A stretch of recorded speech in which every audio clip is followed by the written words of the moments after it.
It was a bitterly cold night in early March, and the gas lamps flickered along Baker Street, casting eerie shadows on the fog-laden cobblestones. Inside our sitting room at 221B, Sherlock Holmes and I sat by the fire, enjoying the rare quiet of the evening. Holmes was busy with an experiment, delicately handling a vial of chemicals, while I read through the latest medical journal. Just as I was about to comment on an article regarding advancements in surgical techniques, a sudden and frantic knocking at the door shattered the stillness.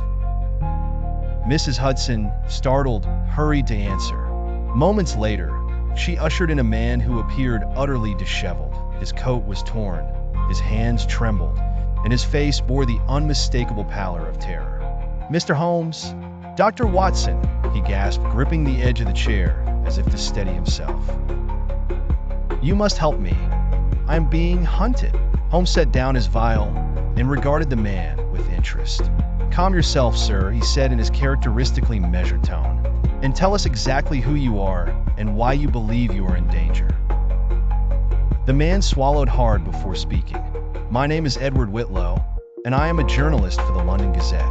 But my profession is not why I am here. 3 nights ago, I received a warning, a letter written in red ink, saying I had trespassed where I should not have. I dismissed it as nonsense until last night." Holmes leaned forward. "Go on." Whitlow's voice trembled. "I was returning home when I heard footsteps behind me. At first, I thought nothing of it. London streets are never truly empty, but as I turned a corner, I caught a glimpse of my pursuer.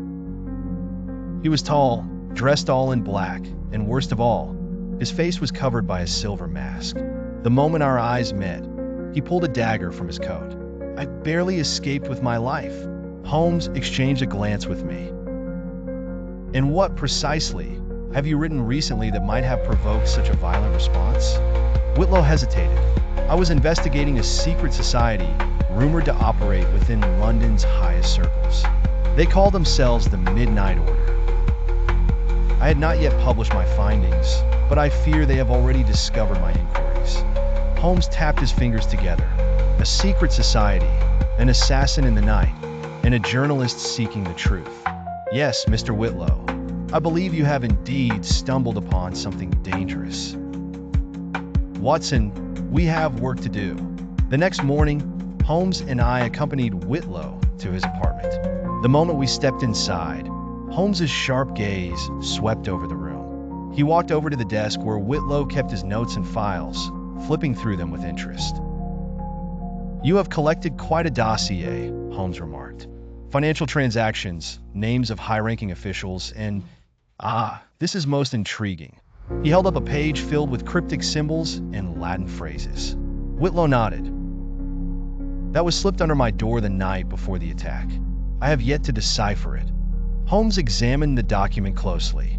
"A coded warning, no doubt.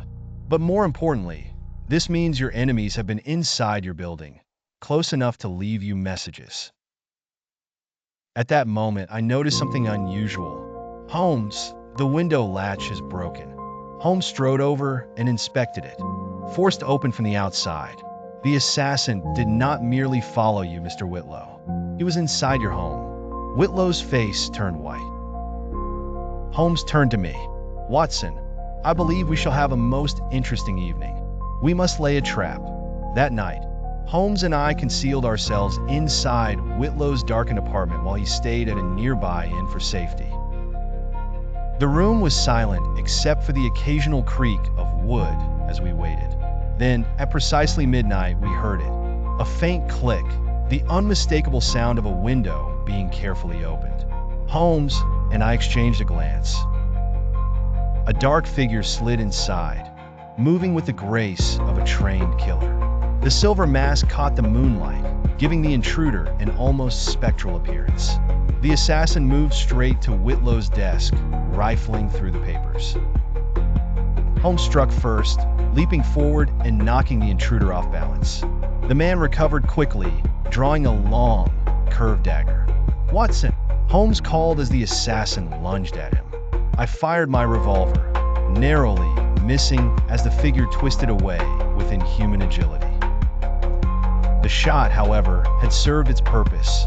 Neighbors stirred, and footsteps echoed in the hallway.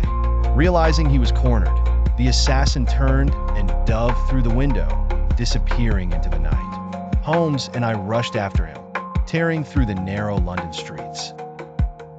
The assassin was fast, but Holmes was faster. We pursued him into the fog-covered alleys, where he suddenly stopped, his path blocked by a group of men. "Mr. Holmes," came a deep voice from the shadows. "I suggest you walk away from this matter." Emerging from the darkness was a well-dressed gentleman, tall, with a neatly trimmed beard and a knowing smile. Beside him stood two more men, their expressions cold. Holmes adjusted his coat. "And you are?" The man inclined his head. "Lord Sebastian Margrave, at your service.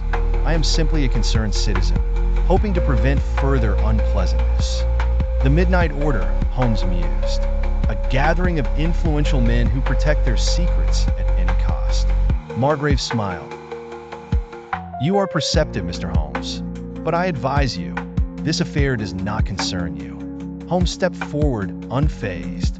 "On the contrary, Lord Margrave, a man has been attacked in my city, and that concerns me greatly."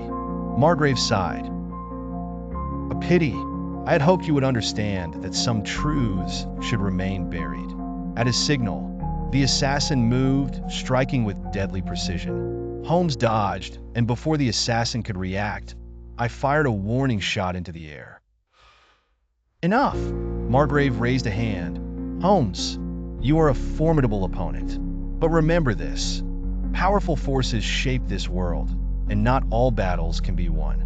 With that, he turned and vanished into the fog, his men following. We returned to Baker Street, where Holmes sat in deep thought, tapping his fingers against the armrest. "Will they try again?" I asked. Holmes shook his head. "Not immediately. Margrave is not a fool. He knows killing Whitlow now would only draw more attention. No, they will retreat into the shadows, waiting for the right moment. And Whitlow, he must flee London for now. The Midnight Order will never forget his inquiries." I exhaled slowly, a rare case without a definitive victory. Holmes smiled faintly. "Not every mystery is meant to be solved, Watson. Some truths remain in the darkness, waiting for their time to come to light." And so, as the gas lamps flickered and the fog swirled outside, another case was closed, not with a triumphant arrest, but with the knowledge that the battle between justice and secrecy would continue in the shadows.